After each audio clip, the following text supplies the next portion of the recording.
Share का price देखना भी एक कला है।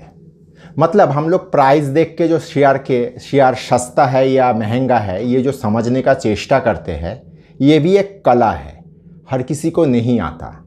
आज का एपिसोड में हम लोग इस कला को थोड़ा समझने का कोशिश करेंगे।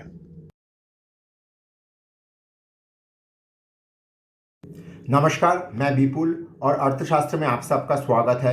अगर आप लोगों को टेक्निकल का एनालिसिस, सॉफ्टवेयर, डेटा संबंधित किसी भी जानकारी का आवश्यकता है तो आप स्क्रीन में दिए हुए इस नंबर पे हम लोगों के साथ संपर्क कर सकते हो। हम लोगों का 20 साल का अनुभवों का फ़ायदा उठाइए। देखिए, एक ट्रेडर और एक इन्वेस्टर, मार्केट में दो प्रकार का जंतु रहता है। एक ट्रेडर प्राइस को किस तरीके से देखता है, एक इन्वेस्टर प्राइस को किस तरीके से देखता है, ये संपूर्ण रूप से अलग नज़रिया का विषय है।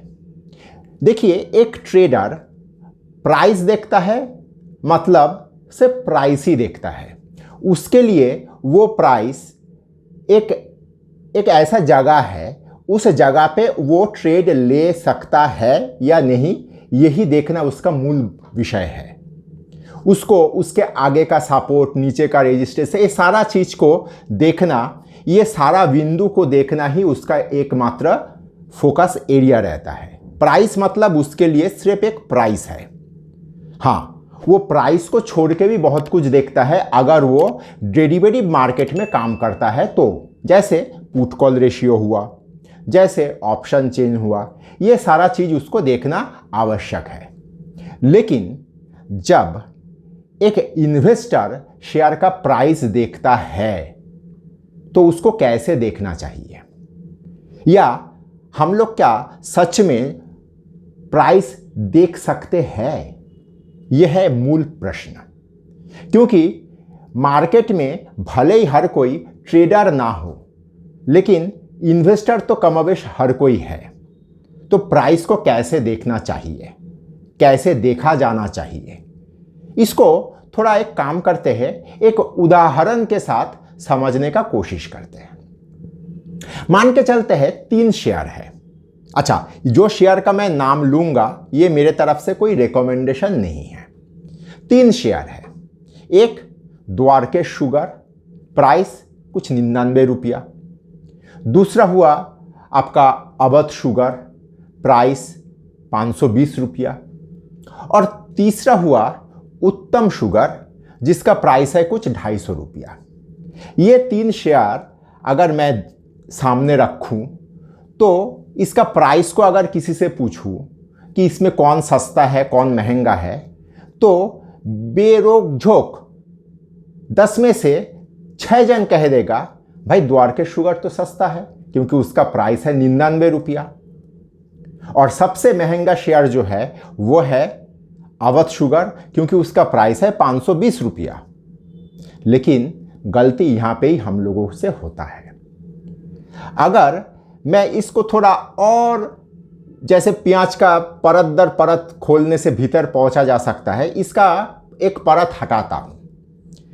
अगर मैं आप लोगों से कहूं कि द्वारकेश शुगर का फेस वैल्यू है 1 रुपया, अवध का 10 रुपया, उत्तम का भी 10 रुपया, तब कहानी कुछ और हो जाएगा। अर्थात द्वारकेश 99 रुपया दाम है, 1 रुपया फेस वैल्यू। अगर मैं इसको 10 रुपया में कन्वर्ट करूं तो इसका दाम हो जाता है 990 रुपया। तो फेस वैल्यू अगर तीनों का समान हो जाए तो इनमें सबसे महंगा शेयर लगेगा द्वारकेश शुगर, क्योंकि इसका दाम हो गया 990 रुपया। फिर आता है अवध, फिर आता है उत्तम। लेकिन ये भी कुछ ठीक चीज नहीं हुआ। अब अगर मैं इसमें थोड़ा और ट्विस्ट लाऊं कि इन तीनों का मार्केट कैपिटलाइजेशन को थोड़ा समझने का कोशिश करते हैं। द्वारकेश का मार्केट कैपिटलाइजेशन कुछ 1800 करोड़ का है और अवध और उत्तम का कुछ 1000 करोड़ का मार्केट कैप है। अब बोलिए, अब भी आपका द्वारकेश शुगर सबसे महंगा शुगर है, और दोनों में से जो बाकी दोनों है अर्थात अवध और उत्तम, उनमें दोनों का ही चूंकि 1000 करोड़ का मार्केट कैप है तो उत्तम स्वाभाविक रूप से सस्ता बन जाता है। इसमें थोड़ा और ट्विस्ट अगर लाया जाए, पीई रेशियो। देखिए, पी रेशियो है फंडामेंटल का एक ऐसा रेशियो जो सबसे ज़्यादा मिसयूज होता है। लेकिन पी रेशियो देखना चाहिए नहीं देखना चाहिए, ये सब विषय में हम लोग जब फंडामेंटल का क्लास में जाएंगे तब वहाँ पे डिटेल में डिस्कस करेंगे। लेकिन पी रेशियो कभी कभी देखना चाहिए। कुछ इस तरह का जगह पे पी रेशियो को देखना आवश्यक है।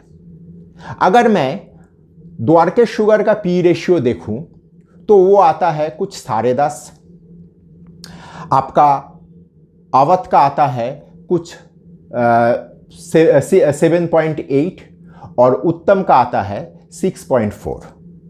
तो अब जाके समझ में आ रहा है कि उत्तम शुगर जो पी रेशियो के आधार पे सबसे रीजनेबल जगह पे है बाकी दोनों के मुकाबले।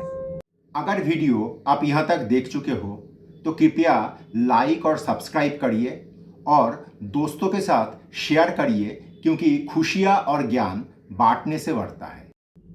तो यहाँ पे जब मैं स्क्रीन में शेयर का प्राइस देखूं एक इन्वेस्टर के तौर पे, क्योंकि मुझे कहीं पे कोई जल्दबाजी नहीं है, एक ट्रेडर का जल्दबाजी होना स्वाभाविक है क्योंकि उसका प्राइस छूट जाएगा। लेकिन अगर एक इन्वेस्टर मार्केट में इन्वेस्ट करने के लिए आएगा तो उसको 7-17 चीज़ देखना होता है। शेयर को सस्ता महंगा देखने का नज़रिया उसका अलग होना चाहिए। जैसे इस केस में द्वारकेश, अवध और उत्तम तीनों ही शुगर कंपनी है, तीनों का ही प्राइस अलग अलग तरह का है। लेकिन इनिशियल टाइम में हम लोगों को लग रहा था द्वारकेश बहुत सस्ता शेयर है और द्वारकेश लेना चाहिए। लेकिन आखिर में जाके पता चला कि इनमें से द्वारकेश ही सबसे महंगा है। तो इस तरीके से हम लोगों को प्राइस को थोड़ा देखना चाहिए।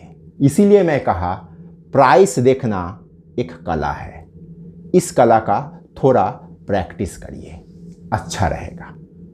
धन्यवाद।